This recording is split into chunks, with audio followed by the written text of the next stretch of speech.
नमस्कार बच्चों, आज हम क्लास 6, 7 और 8 की कॉमन वर्कशीट नंबर 96 यानी कार्यपत्रक संख्या 96 को पढ़ने और समझने की कोशिश करेंगे। आज की इस वर्कशीट में हम बात करेंगे प्राकृतिक आपदाओं की। प्राकृतिक आपदाएं वो आपदाएं होती है जो प्रकृति लेकर के आती है, यानी जिनके ऊपर मानव का नियंत्रण नहीं होता। लेकिन इन प्राकृतिक आपदाओं के पीछे कहीं न कहीं मानव का हाथ जरूर होता है, जैसे भूकंप, सुनामी, दावानल यानी कि जंगल में आग लगना, भूस्खलन, ये सभी प्राकृतिक आपदाएं हैं। तो आज हम इस वर्कशीट में हमें कुछ पिक्चर्स दिए गए प्राकृतिक आपदाओं से संबंधित। हमें उन पिक्चर्स को पहचानना कि ये किस प्रकार की प्राकृतिक आपदा है और उससे बचने के कुछ उपाय हमें लिखने हैं। तो चलिए शुरुआत करते हैं आज की इस वर्कशीट की। जैसा कि आप अपनी स्क्रीन के ऊपर देख पा रहे, ये हमारी वर्कशीट नंबर 96 यानी कार्यपत्रक संख्या 96 रहेगा। हमारी क्लास 6, 7 और 8 की ये कॉमन वर्कशीट रहेगी और आज की दिनांक रहेगी 20 फरवरी 2021। आपने हाल ही में चमोली उत्तराखंड में हिमस्खलन से भयंकर तबाही के बारे में सुना होगा। अभी एक वीक पहले की ही बात है। यह एक प्रकार से प्रकृति का प्रकोप या प्राकृतिक आपदा है। सदियों से प्राकृतिक आपदाएं मनुष्य के अस्तित्व के लिए चुनौती रही है, क्योंकि इस प्रकार की आपदाएं हैं, इन पर हमारा कोई नियंत्रण नहीं होता है। ऐसी कोई भी प्राकृतिक घटना जिससे मानव के जीवन या सामग्री को हानि पहुंचे वह प्राकृतिक आपदा कहलाती है। यानी कि कोई भी प्राकृतिक घटना, यानी प्रकृति के कारण कोई घटना घटित हुई है जिससे हमें नुकसान हो सकता है या हमारी सामग्री को नुकसान होता है, तो उसे हम प्राकृतिक आपदा बोलते हैं। नेचुरल डिजास्टर कहा जाता है। आप जब 9th क्लास में जाओगे तो आपको डिजास्टर मैनेजमेंट एक प्रोजेक्ट भी तैयार करना है। एक बहुत बड़े लेवल पर आपको एक प्रोजेक्ट तैयार करना होगा। काफ़ी सारे आपको टॉपिक दिए जाएंगे। तो वो किस लिए होगा? ताकि आप इन प्राकृतिक आपदाओं के बारे में थोड़ा और समझ पाए। हिमस्खलन, भूस्खलन या लैंडस्लाइड, भूकंप, ज्वालामुखी, सुनामी, चक्रवाती तूफान, बादल का फटना, जंगलों में आग जिसको दावानल भी कहते हैं, आसमानी बिजली का गिरना, बाढ़, सूखा, ये सभी प्राकृतिक आपदाएं हैं।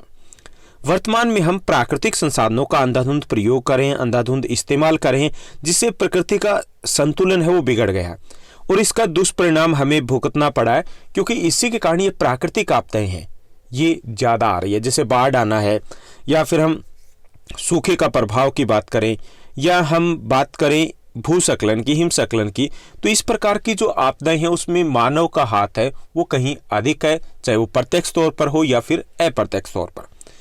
आज की इस वर्कशीट में हमें कुछ चित्र दिए गए। चलिए हम देखते हैं कौन से चित्र दिए गए। तो हमें क्या करना है कि नीचे दिए गए चित्रों के सामने प्राकृतिक आपदा को लिखना है। ओके, कि ये किस प्रकार की प्राकृतिक आपदा ये हमें लिखना है और उससे बचने के उपाय है वो अपनी समझ से हमें लिखने हैं। पहले हम इन प्राकृतिक आपदाओं को पहचानने की कोशिश करते हैं। ये जो पहला चित्र दिया गया, ध्यान से देखिए। यहाँ पर हमें दिखाई दे रहा है भूस्खलन हो रहा है, यानी पर्वतीय इलाका है जहाँ से जो पर्वत है, चट्टान है, उनके टुकड़े हैं वो नीचे की तरफ खिसक के आ रहे हैं। तो यहाँ पर ये भूस्खलन का चित्र दिया गया, लैंडस्लाइडिंग। ओके, दूसरा जो चित्र दिया गया आपको ऊंची लहरें दिखाई दे रही है और ये लहरें हैं समुद्री इलाकों में, ये तटवर्ती इलाका है। तो ये सुनामी का चित्र है। सुनामी क्या होती है? जब जो समुद्री इलाका है वहाँ पर ज्वालामुखी विस्फोट होता है या भूकंप आता है तो समुद्र में ऊंची ऊंची लहरें पैदा होती है जिनकी गति भी बहुत अधिक होती है। ये तटीय इलाकों में काफ़ी विनाशकारी होती है। उसके बाद तीसरा जो चित्र दिया गया उसमें हम पहचानते हैं कौन सी प्राकृतिक आपदा है। ये आपने पहचान लिया होगा, ये सूखा है। सूखा, जब बारिश है वो औसत से कम रहती है तब सूखे जैसी स्थिति का हमें सामना करना पड़ता है। चौथा जो चित्र दिया गया ये दावानल है। दावानल मतलब जंगलों में आग लगना। ये भी न केवल एक प्राकृतिक आपदा बल्कि पर्यावरण को और ज़्यादा नुकसान पहुंचाती है, क्योंकि जब ये जंगलों में, वनों में आग लगती है तो उसको बुझाने में, नियंत्रण में लाने में कई महीने लग जाते हैं। नेक्स्ट जो दिया गया यहाँ पर ये भूकंप का चित्र है। भूकंप के कारण जो भवन है वो क्षतिग्रस्त हो गए। अब हमने इनको पहचान लिया, हमें इनके नाम लिखने हैं और उनसे बचने के कुछ उपाय बताने। सबसे पहले हम भूस्खलन यानी कि लैंडस्लाइडिंग की बात करेंगे। तो इससे बचने के उपाय क्या है? पहला, मौसम की जानकारी से हमेशा अपडेट रहना चाहिए। रेडियो, टीवी या इंटरनेट से मौसम की जानकारी प्राप्त करते रहें, क्योंकि भूस्खलन है जब तेज बारिश होती है उस वक्त इसके होने की संभावनाएं सबसे ज़्यादा होती है। ऐसे इलाके जहां भूस्खलन की घटनाएं होती रहती है, ऐसे स्थानों से हमें दूरी बनाकर रखनी चाहिए।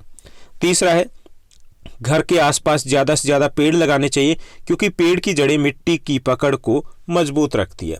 तो ये भूस्खलन की घटनाएं आमतौर पे पर्वतीय इलाकों में अधिक होती है। उसके बाद सेकंड जो हमें चित्र दिया गया है, वो दिया गया है हमारे पिक्चर है, वो है सुनामी की। सुनामी से बचने के लिए सबसे पहले सुनामी के बारे में हमें जानकारी हासिल करनी चाहिए कि सुनामी कब आती है, क्यों आती है, जब आती है तो कैसे बदलाव आते हैं। ओके। दूसरा, जो खतरे वाले क्षेत्र हैं उनकी पहचान होनी चाहिए कि जहां पर खतरा रह सकता है, जहां पर सुनामी का सबसे ज़्यादा प्रभाव हो सकता है। तीसरा, आपदा के समय दी जाने वाली सेवाओं के बारे में जानकारी रखें कि अगर तटीय इलाकों में विशेष तौर पर जब इस प्रकार की आपदा आती है तो किस प्रकार की सेवाओं का इस्तेमाल किया जा सकता है। तो हमें अलर्ट रहना चाहिए, सूचना प्राप्त करते रहें। सुनामी आती है, भूकंप आया है, तो उस वक्त हम रेडियो या इंटरनेट के माध्यम से या किसी और माध्यम से जो सूचनाएं दी जाती है उनको हम प्राप्त करते रहें। और आफ्टर शॉक की भी उम्मीद रखें, क्योंकि एक बार अगर भूकंप आ गया, सुनामी की कम मजबूत या कम शक्तिशाली अगर सुनामी आया या सुनामी आ गया है तो भी जरूरी नहीं कि आ गया तो चला गया। आफ्टर शॉक का मतलब है कि उसके दोबारा आने की संभावना रहती है कुछ 24 से 48 घंटों तक। तो इसलिए 24 से 48 घंटों तक ये नहीं कि एक बार सुनामी चला गया तो हम उसी तरीके से खुले में आ जाएं, तो हमें उसके लिए भी तैयार रहना चाहिए। उसके बाद तीसरा जो दिया गया प्राकृतिक आपदा जिसका चित्र दिया गया वो है सूखा।